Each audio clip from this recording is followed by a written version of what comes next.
Hey, I'd like to welcome you to another episode of Mission Matters. My name is Adam Torres, and if you'd like to apply to be part of our community, head on over to missionmatters.com/community to apply. All right, so today is a very special episode. We're bringing back Mher Vartanian back onto the show. We've been working with Mher on a book, which I'm proud to announce is finally out, launched, and live. So Mher is a director over at Scope CRE and also a general partner at Hyperion Capital Partners. Hey, Mher, welcome back to the show. Thanks for having me, Adam. It's good to be back. All right, Mher. So your topic, first off, the power of delayed gratification and what you choose to write about, what you chose to write about, near and dear to my heart. I want to go into that. And we're, of course, going to get into what you're doing over at Scope CRE and also Hyperion Capital Partners. But before we do all that, you already know the drill. We'll start this episode the way that we start them all, with what we call our Mission Matters Minute. So, Mher, we at Mission Matters, we amplify stories for entrepreneurs, executives, and experts. That's our mission. Mher, what mission matters to you? My mission, I like growing businesses, man. I like starting things from the ground up and seeing where I can get them.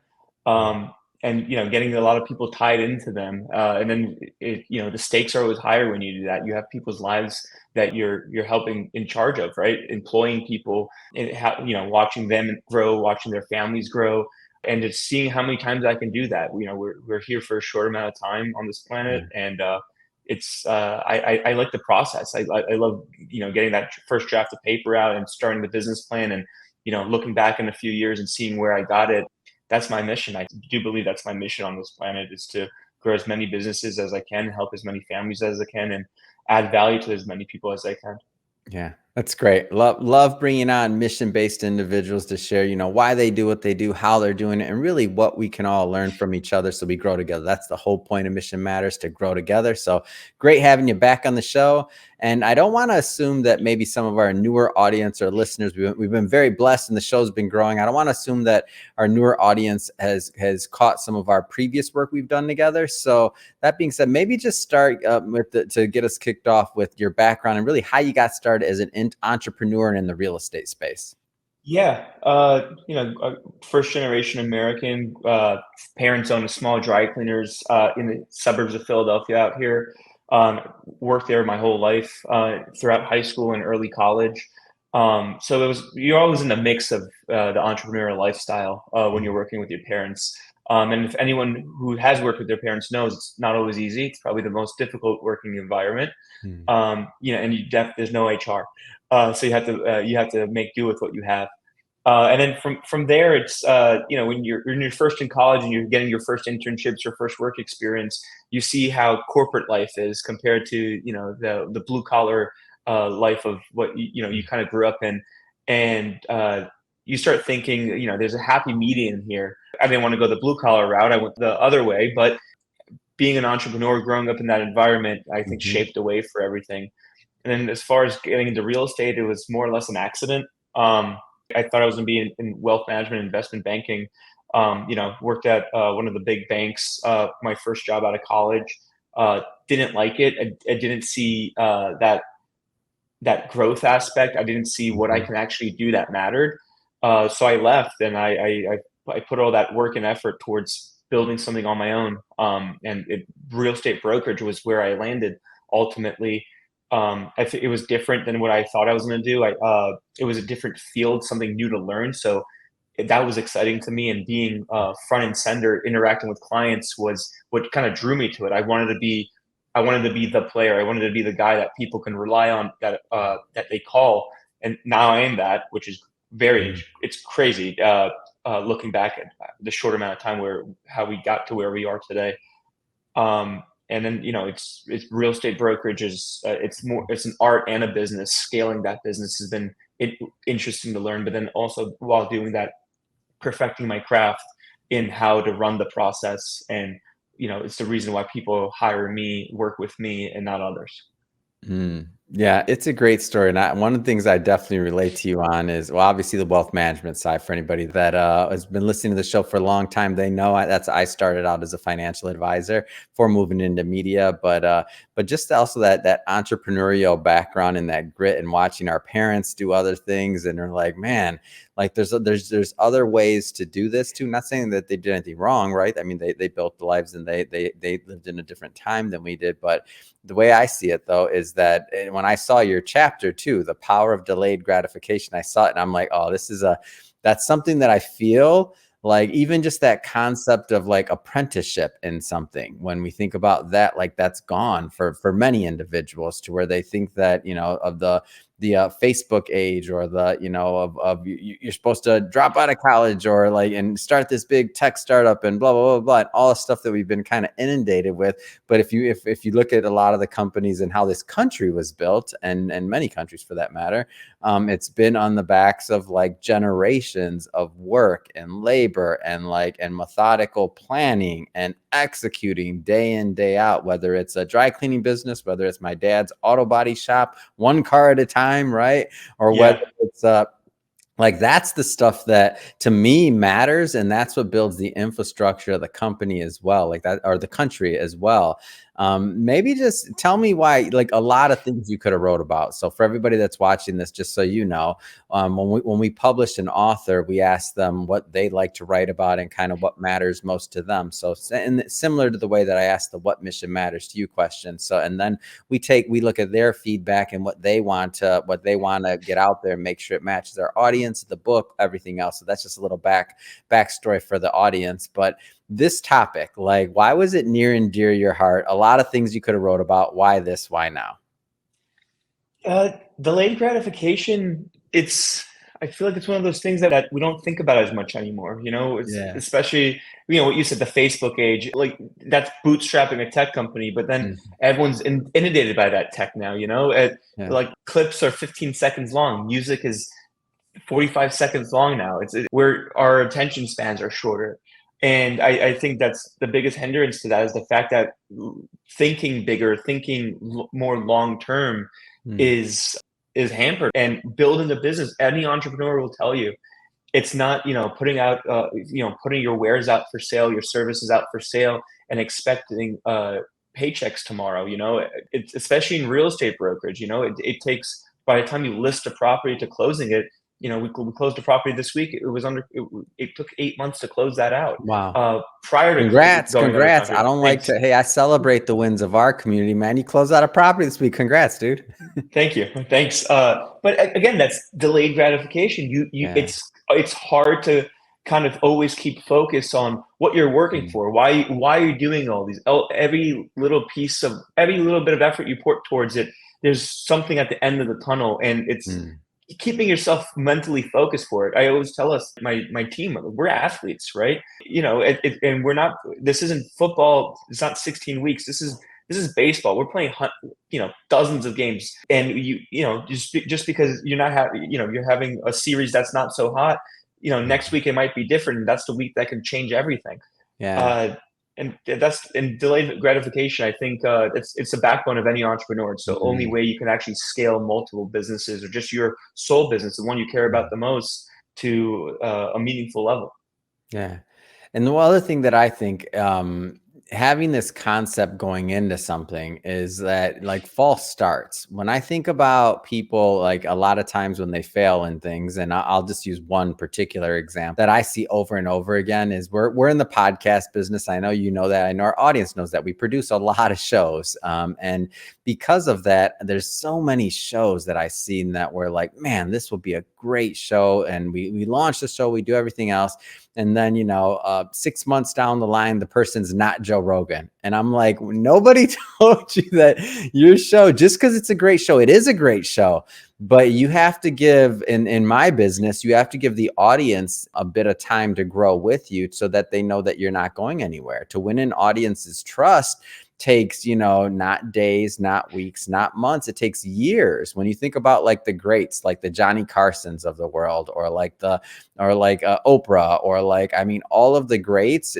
Howard Stern, like in his space, like they didn't have that name or do what they're doing now. We're talking, in Oprah's case, I'll use her. She's done over 40,000 interviews.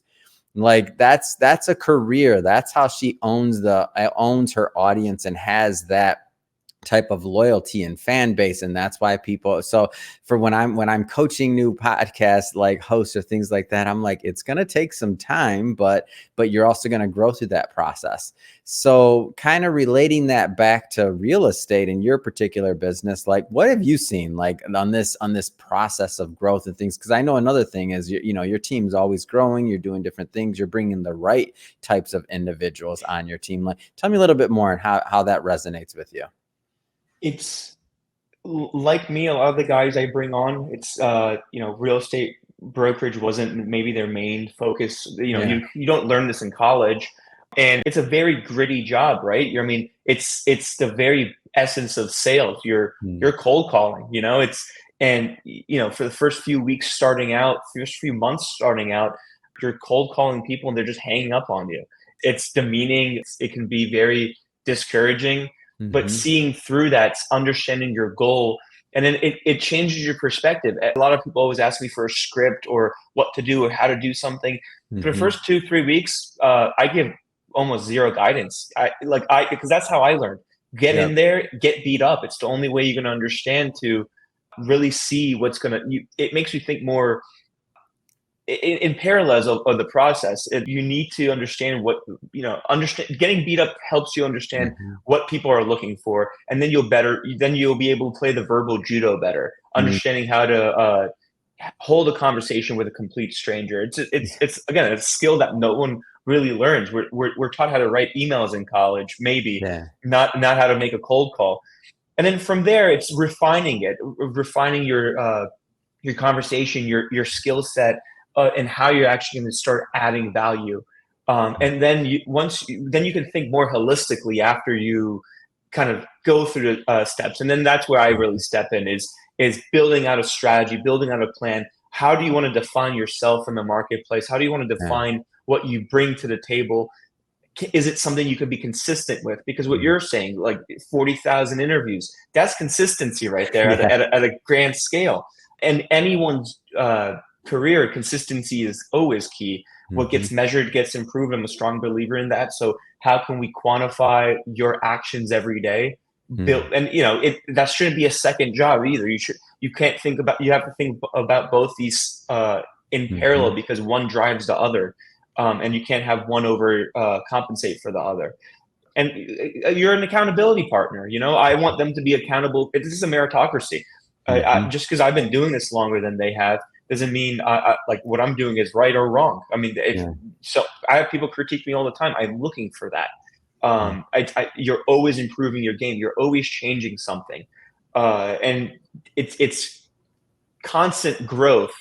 And as you're doing that, you have to be open-minded. And I think that's part of the journey. That's part of the fun part about getting to that finish line that doesn't really exist. The next closing, the next big deal, or getting yourself to a place where you're just comfortable, taking your family on vacation, simple things like that. But it's all like building the building blocks to get there. Yeah, I think it's exciting. Once you kind of shift your mind and that mindset, and you just understand like there's a process and that others have gone through this as well, then to me, it lifts off some of that pressure. You still have to do the work. Like you still have to, in your case, you still have to, get beat up by, if you're a new person in commercial real estate, you got to get beat up on the phone, right? And I like that you say they don't teach that in college. I'm like, I don't have kids, but hopefully one day I will. And if I do, I'm like, I want one of their first things when they're young to be making some cold calls, because I feel like that it just builds another level of character and lets you be able to really, hold your own in a society that's not always going to be like nice to you. Not everybody's going to be nice, and we're not always going to have participation awards. Maybe that age isn't, a pendulum's now shifting now, and maybe we're moving away from participation awards. I don't know. I don't have that crystal ball, but I do know this: making some cold calls will build some character. That I do know.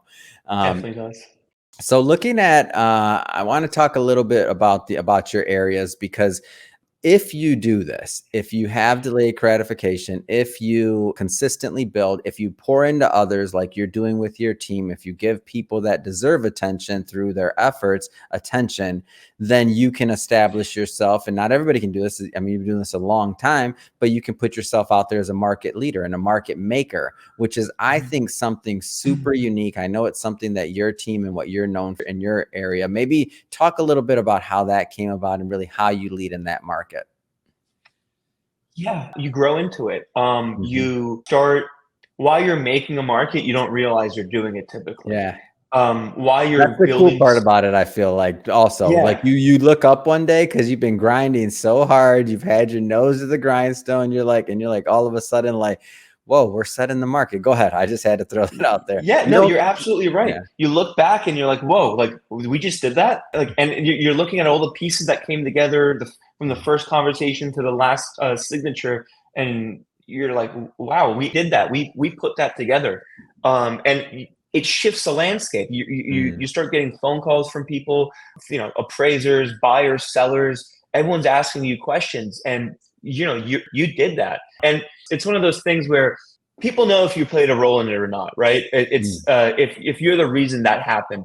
There's you ask the right questions, and the guys who know what they're doing ask the right questions. The guys who have been in this industry longer than I've been alive ask the right questions, and all of a sudden they want to hang out. They want to be with you. They want to pick your mind, pick your brain, and do you do it with purpose every time? Or no, not necessarily. You're working with the tools you have. You're working with the in my case, the product I'm selling at the time, or the clients I'm working with. Every situation is different, and that's the best part about real estate. No two buildings are the same. No two apartment buildings, warehouses are the same. Everything's different, and there's a caveat for everything we do, and it's exciting because it's a new problem every day. But with new problems come new solutions, and those solutions are the reason you're getting hired. The building we closed out this week, there is many problems. We're not, where we are today in October of 2023, not the best economic environment. Banks collapsed a few months ago. Lenders aren't lending. And we still were able to overappraise, and we got bank financing, traditional bank financing. But why? It's because the pieces we put to place in the beginning of the process they slowly carry through to the end, and we got done what we had to get done. And we got to applaud from our buyers and our sellers. And you learn this though. No one taught us how to do this. You can't teach it. You have at a certain point you have to just do it. Embrace the failure, because we failed a lot, especially in the beginning. We're failing every day, and from failures are only failures if you don't learn anything from them. And if you can take something from it, it's like why not? You're going to be able to apply it for the next time, and that's again what separates us. We don't fear failure.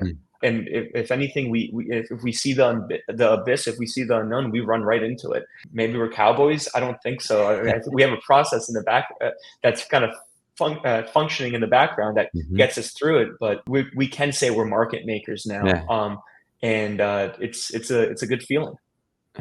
What keeps you going? What keeps you motivated right now when some of the things that you said, like externally, maybe certain areas in real estate aren't doing too well? And it is for context for everybody that's watching this or listening to this, we're recording this on October 26th. 2023 for some context there, but it's a rough real estate market. I think some areas are still fine, but overall, like there's some things happening. Interest rates affect everybody on some level, and at some point in the supply chain, whether it's building, financing, whatever. So even if you have deep pockets, like you're paying attention right now, let's put it that way. That being said, what keeps you motivated? What keeps you going? Like, what's your North Star right now?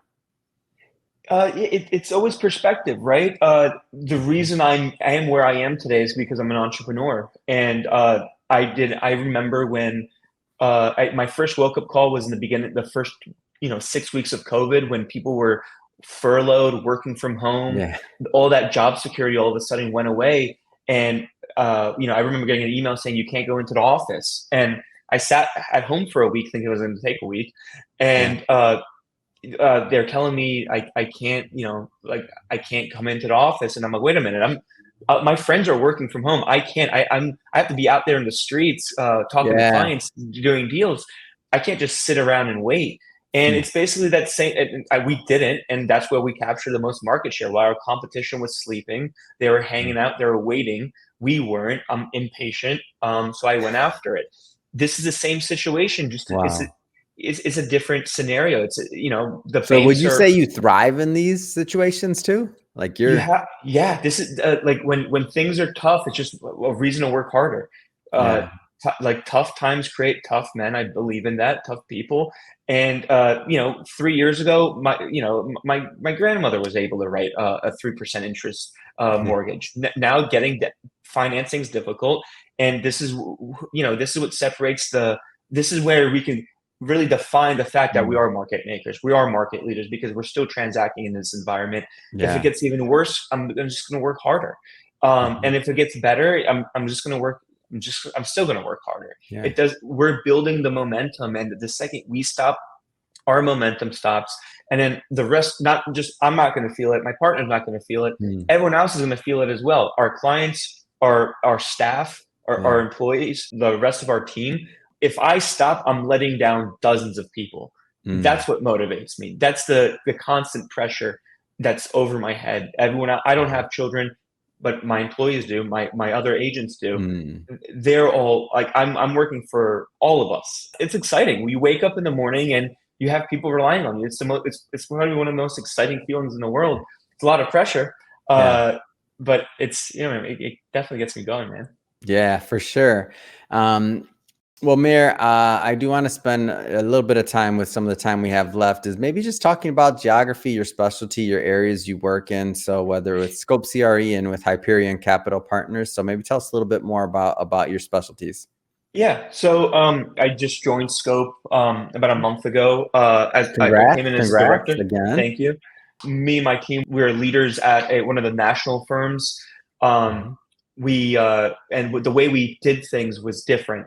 We bring a very white glove approach to our process, Mm. and the way we wanted to scale, we didn't think we can do it there. So what we did was a good friend of mine, Phil, who's managing director at Scope. We Mm. joined up with him and his team to kind of scale our very I want to call it, it's more of a like I call it like a luxury brokerage.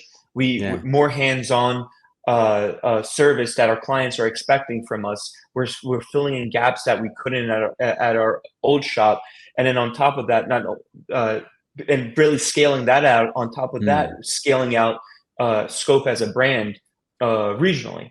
So it's again a more holistic view of it, Mm. and it's building businesses within businesses that we're here to spearhead. So that's exciting, and it's been a month. It's been great, and Man, that is energy's exciting. great. Congrats. We're breaking Yeah, all kinds of news today. It's awesome. yeah. No, it's you have to keep it changing constantly. Mm. I thrive in change. Change Yeah. excites me.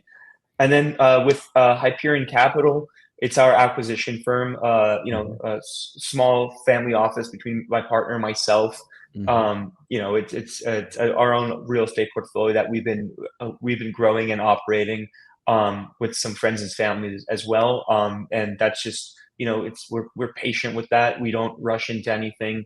We're very Mm. focused on that as well, and we're growing that out at a slower pace, but that's there for us, and that's Yeah. kind of our safety net at the end of the day, Mm. when we retire. So that's been fantastic to watch what we've turned that into and where we're going with that, the other ideas and concepts we have brewing in the background. Mm. And that's another thing. A lot of this is finding people to align with. The Mhm. delayed gratification isn't an easy concept to wrap your head around because Mhm. you don't know when that gratification is going to hit. We've been doing this. We've had so many successes in the last few months, last Mm. few years, but we're still not. We're still not gratified yet, right? Yeah.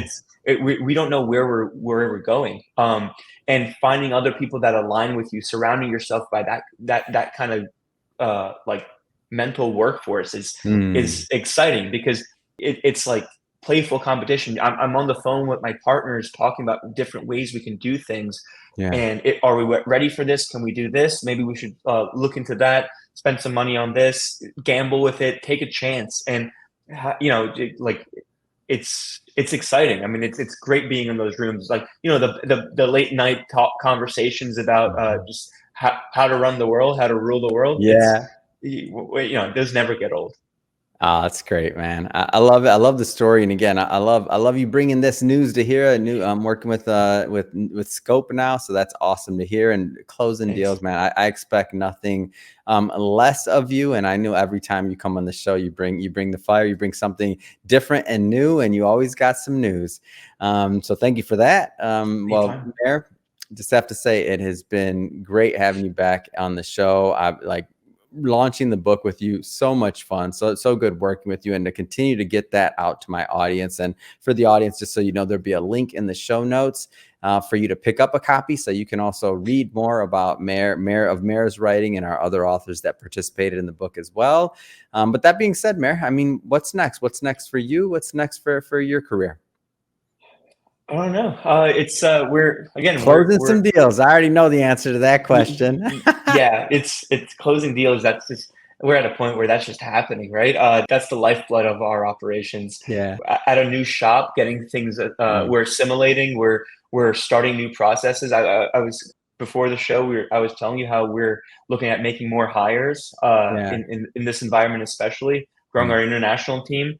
So you know, we've been working on that this week, and you know, there's only 2 months left in the year, so it's going to be a mad dash, and I'm going to try to, you know, I'm going to be the first across the finish line. It's awesome. If somebody wants to follow up and learn more and connect with you and your team, what's the best way for them to do that? LinkedIn's a great way to reach out to me. Twitter, I'm very active on, or X, great communities in there.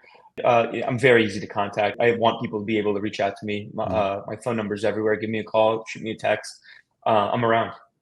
Awesome. And we'll put all that information in the show notes so that our audience can just, click on the links, head right on over and check out your profile. And speaking of the audience, if this is your first time with Mission Matters or engaging in an episode, we're all about bringing on business owners, entrepreneurs, and executives and having them share their mission, the reason behind their mission. You know, why do they do what they do? And what can we all learn from that so we can all grow together? If that's the type of content that sounds interesting or fun or exciting to you, we welcome you. Hit that subscribe button. We have many more mission-based individuals coming up on the line, and we don't want you to miss a thing. Mher, as always, thank you for coming back on the show, and appreciate all you do, man. I appreciate it, man. Thanks for having me.